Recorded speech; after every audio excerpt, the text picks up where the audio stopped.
Hey you guys, time once again for Tomes of Terror, my little book review series that I've been doing on here for quite a while at this point. So, here's an author that, again, I guess because I haven't really been keeping up so much prior to the last couple of years when I started reading a lot of new horror again, but I hadn't really been keeping up with a lot of new horror writers. So here's another writer that has written a fucking shit ton of novels and who is also actually has been the president of the Dallas-Fort Worth Writers Workshop, because he's from Texas, for a couple of years at this point, and yet I had never heard of him or read any of his stuff, and his name is Russell C. O'Connor. So I decided while I was going through my recommendations on my Kindle Unlimited subscription, and this came up and it was free to read, so I decided I would rectify this oversight. And the novel that sounded most interesting to me was one called The Jackal Man. Now, this book originally came out in 2009, I believe, the first edition, but the edition I read, which I guess is the second or third edition, was actually published in 2016. I don't know what the difference is between the editions. I think the covers are different, but I don't know about the interior. So because this is called The Jackal Man, you can probably surmise that this is basically a monster story. And I gotta say, if you're a fan of real fast-paced, kind of more action horror, that has like a pretty gory and a pretty high like body count, and has a sort of like urban legend or small town legend, like rural legend type of vibe to it, then this should be like right up your alley, I would imagine. Like if you like stuff about, I don't know, like monsters that are based on like Bigfoot or Sasquatch or something like that, where it's just like an urban legend type of monster, but turns out to be real. So yeah, if you like that kind of stories, then you probably really, really dig this one. So what we have, the novel actually starts with a prologue, which is sort of told as though it's an urban legend.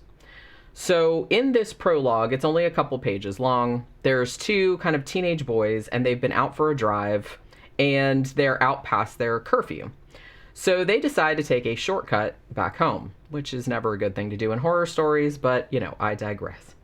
So this shortcut involves them having to take this sort of isolated 2-lane road that's right on the edge of town. And it doesn't really have a name, but all the locals just call it the Dark Road because it's basically dark. It has like a bunch of trees like hanging over it, and then it kind of opens up into a field. So it's like woods, and then it's like a field, and there's not really anybody that lives on it or anything like that. Now, nobody really takes this road after dark because everybody in town pretty much is afraid of this local legend, which is a monster known as the Jackal Man. Now, despite this thing being called the Jackal Man, it's actually not really like a jackal, as in it's not dog-like. It's not a werewolf, in other words. It's actually kind of more, according to the people in town that claim to have seen it, because again, it's sort of like a Mothman type thing where, although I kind of feel like more people in this town believe in it and have seen it than otherwise, but it's kind of like a similar kind of thing where it's like a small town and you have like this monster and like a few people have seen it and blah, blah, blah. So this monster, despite being called the Jackal Man, is actually kind of described as more cat-like. People say it looks kind of more like a cheetah or a jaguar or something like that, but tall and like usually walking on two legs, although it can run on all fours as well. So it has like a big long stripy tail and that kind of shit. And it has like these really, really bright, like glowing green eyes, like radioactive, like green eyes. Now, these two kids that are in this car, like, one of them doesn't believe in the Jackal Man, but the other one is like, are you fucking serious that we're driving down the dark road? Because what if the Jackal Man gets us? He's like, that's just like a story or whatever. But obviously, because this is told like an urban legend, the two kids get killed by the monster. Like, the monster basically jumps up, like, their car, like, turns their car over and, or makes their car crash and then, like, rips their throats out, and that's kind of the end of it.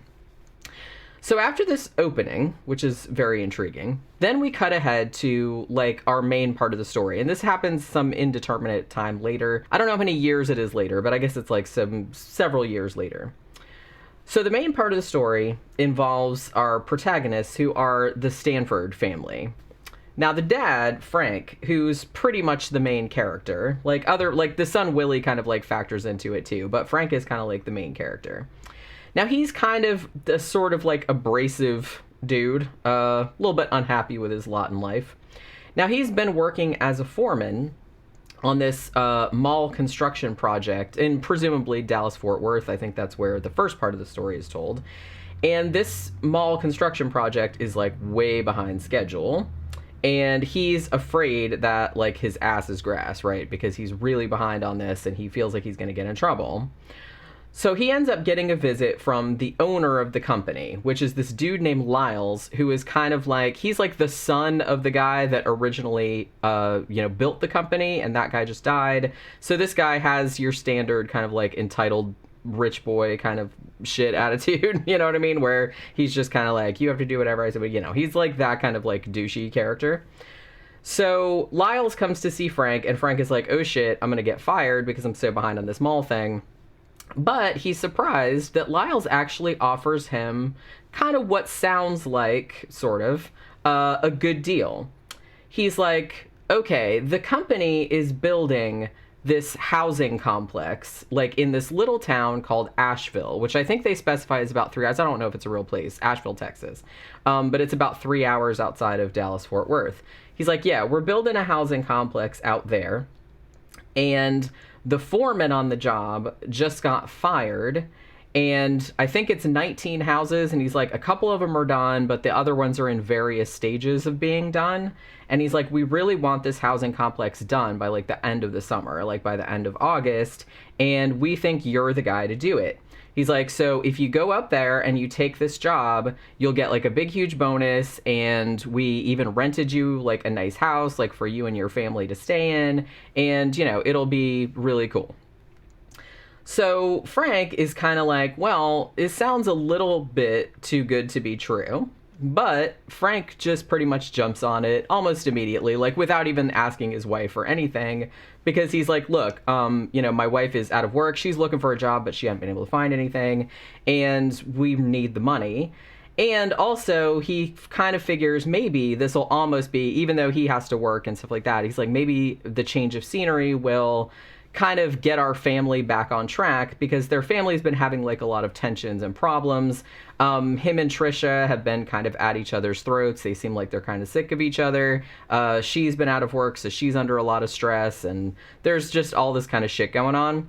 And then their main thing too is that they have this 13-year-old son named Willie, who he kind of hit puberty, and then he started, like dressing like a mall goth, and he started kind of, like he pierced his tongue and spiked his hair and has big Jenkos and shit like that.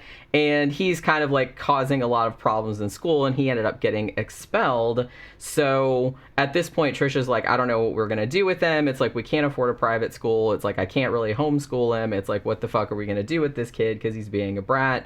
They also have a younger daughter named Casey, who I think is maybe 5, 6, 7, something like that. Although she doesn't really factor into the story too much. It's mostly the main characters are kind of like Frank and Willie. And Trisha kind of comes into it, but it's not really from her perspective. When you're seeing things from certain perspectives, it's usually from Frank's perspective, Willie's perspective, or the perspective of like one of the guys in Asheville who's like a cop. So there's that. So they figure, okay, well, Trisha's mad because, Frank didn't tell her, just like took this job. Hey, we're moving 3 hours away, like without consulting her first. But he's able to like talk her into it. It's like, it'll just be like, it's just temporary. It'll just be like a vacation. It'll be fine. You'll see. And I'm going to get like a lot of money. So she's like, okay, fine. So they make the drive to Asheville. And this is a really, really small, kind of pretty like rednecky, kind of like backward place, about 3 hours, as I said, outside of Dallas-Fort Worth area. Now they pull up to the house that the company rented for them, and they're like, wow, this is actually like much nicer than it's nicer than our house at home, and it's like, it's 2 stories and it's really big and stuff like that. So they're like, wow, maybe this will be like pretty cool after all. Now, when they go in the house, they do think it's a little bit weird that the former foreman, who Lyles said got fired, he had been living in this house as well, obviously, while he was working at the site. And they're like, that's really weird. His name was Wesley Gammon, I think was his name. And he's like, and he left all his clothes here. Like, they go in the closet in the bedroom, and like all of the dude's clothes are still there. And also he left a bunch of food. Like, so there's a bunch of food in the fridge, which has gone bad because he hasn't been there for such a long time. They're like, that's a little strange. I wonder where he went, like, without his clothes. But they're like, oh, well, what are you going to do? And then there's also kind of a thing where Frank, like, goes out on the porch and he sees there's like a headless squirrel out there. And he's just kind of like, okay, gross. Like, live out in nature or whatever. So, but foreshadowing, Now, not long after this, though, even though, as I said, they seem like everything is like, oh, cool and everything like that, but Frank soon begins to grasp the scale of the clusterfuck that has fallen into his lap, this thing that he has undertaken. He goes out to the site to check it out and discovers a few things that Lyles failed to tell him. He finds out, for example, that the ground that the housing development is being built on is this really, really hard clay, which means that they can't just dig into it like normal. They actually have to have this guy who's actually like kind of a funny character, this old guy named Cracker, who's like missing a bunch of fingers and stuff, who's like a dynamite expert. And he's blown himself up a bunch of times. The dialogue in this is actually pretty funny. That was like one of the best things about it, was like this funny ass dialogue. But yeah, so they have to buy all this expensive dynamite and have to have this guy out there like blowing stuff up, like doing controlled explosions in order to like dig the foundations for these houses because the ground is so hard. So he's like, once he finds that out, he's like, okay, I promised that we would have this done by the end of August. And he's like, and now I don't think there's any way that that's going to happen because that's like so much extra work.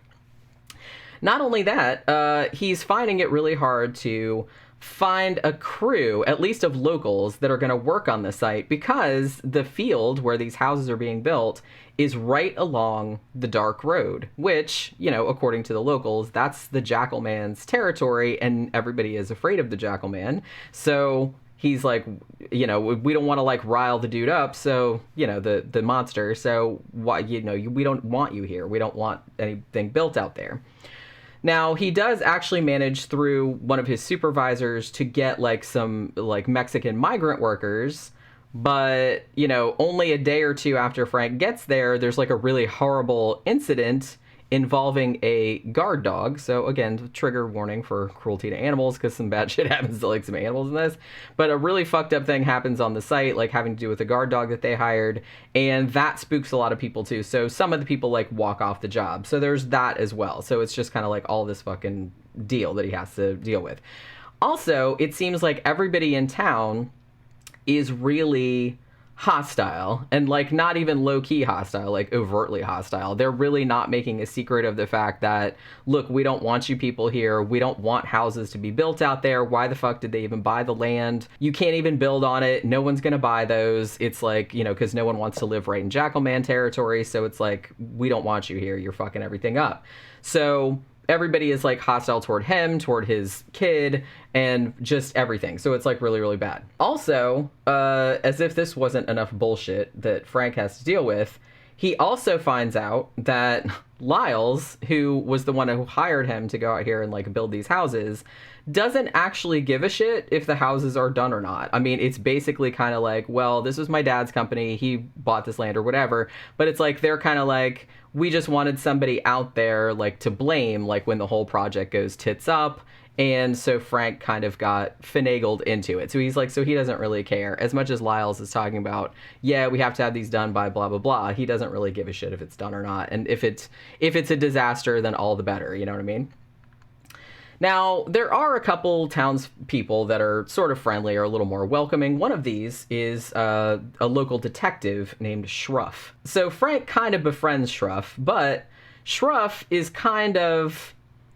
I mean, all the locals like him. It's like a very small town where everybody knows each other, but everybody's kind of like, oh, it's this guy again. Because Shruff, not only does he believe that the Jackal Man is real, which most of the townsfolk do, but he is like obsessed with proving it. And you find out later like why he's so adamant that it really exists. But so there's that.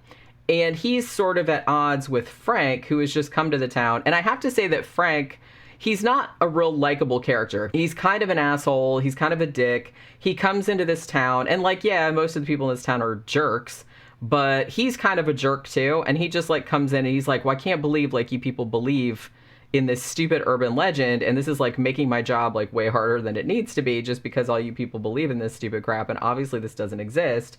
But you know, him and Shruff still kind of strike up a little bit of a friendship, or at least, I guess it's kind of like a friendship, even though obviously Shruff like really absolutely does believe in the Jackal Man, and is trying to tell Frank, you know, yes, this thing is real and it's out there, and this is a real problem that has to be dealt with. there's also kind of like a wild card aspect. And it's like this really weird hunter type character, like who kind of looks like Steve Irwin or Crocodile Dundee or something, and his name is Deegan, and he just kind of like mysteriously shows up in town, and he's like, hey, he's kind of like, the guy from The Most Dangerous Game, where he's like, oh, I've hunted like all animals like all over the earth, and it's like, I know that the Jackal Man is in this town and it's real, and I want to hunt it because that'll be like a really good feather in my cap or whatever. And he's like, look, I'll even hunt him, I'll keep out of your hair and I'll just hunt him. Like, you don't even have to pay me. I just want to do it like for the glory of it. So there's that, but he's kind of sinister too. And you don't really know exactly what his agenda is. So he's kind of like creeping around in the background as well. So after all of that setup, it starts to get like this sort of escalating series of, really violent, bloody incidents. People disappear. People get chased by what may be a monster. Willie, the kid, he kind of befriends these two other punk kids, and he starts getting into trouble. And so all this other kind of stuff happens. So all the scary shit, like all the people disappearing or turning up eviscerated or whatever, all seems to be centering around this construction site. And even though at first Frank is like, some human person must be doing this or like pulling the strings or trying to like fuck me over, and maybe Lyles is behind it, maybe Deegan is behind it, maybe he's doing all these things to like make me look bad or to like make the company look bad or to scare people, to scare the company off the land because the locals don't want them there. But as the time goes on, he kind of has to like maybe reassess his beliefs a little bit. Because as his friends and family kind of end up endangered, he kind of ends up kind of like face to face with something like really not what he not what he believed in, not what he expected. So, as I said, if you're really into... This is very much an action horror book. It's very, very fast-paced. It's very action-oriented. So if you like anything like that that's based around kind of like an urban legend type monster... I mean, this is a monster that, as far as I know, it's not like a real urban legend in the sense that, that there's a place called Asheville that actually has this monster legend. So it's not like Mothman or Bigfoot or the Jersey Devil or anything like that. But it's similar, like it's along similar lines. So if you like something like that, but it's like it has an urban legend flavor to it, but like the monster it turns out to be real, then you will probably be really, really into this. I actually ended up reading it almost the whole thing in a single sitting. I think I read like the first maybe like 10% of it like one night, and then like the next day I just read the whole thing like straight through. And it's not short. I mean, it's not super long, but it's 400 something pages. So, I read it pretty quick because it just moves along like at a really good clip. Now, as I said, if you absolutely must have a likable protagonist, you might be in trouble because Frank is kind of a douche. Like, you can kind of see where he's coming from, but he does come off a little bit like a jerk and a little bit arrogant. So there is kind of that type of shit as well. So it didn't bother me, but I can see how it might bother some people. The whole thing isn't from his perspective. A lot of it is. Some of it's from Willie's perspective, like the 13-year-old kid, and some of it is from Schruff's perspective, like the detective. So it's not just him, like, through the whole thing, but he does come across as, like, a bit of an ass. So, know that going in. So, if you have to have, like, a likable main character, then, you might have an issue with that. Only other criticism, I think, I wish a little bit more had been done with Deegan, the hunter, because, I mean, on the one hand, I do like that they left the character kind of mysterious, but I would have liked slightly more, like, of his backstory, like, what... I don't know. I guess I wanted his, like, motivation, like, maybe expanded upon a little bit more, because I was kind of like... wow, this guy is like, what the fuck is up with this dude? You know what I mean? Because he was like a really interesting character. And he's in it quite a bit, but I wasn't entirely sure like why he was doing what he was doing. I mean, it's sort of explained, but maybe not as much as I wanted it to be. So there's that. There were kind of some, quite a few like spelling and grammatical errors in this, which... you'd think would have been correct because, like I said, this isn't the first edition. The first edition came out in 2009. But, I'm not going to, like, ding the book too hard for that because I see that in a lot of books these days, even ones that are published by big publishers. I guess it's because maybe they don't maybe companies don't want to pay like to hire editors anymore, or the editors they can like are, you know, they don't pay them enough like for the editors to care. I don't really know, but there were kind of like a lot of spelling grammatical errors in this, enough that I kind of like noticed it.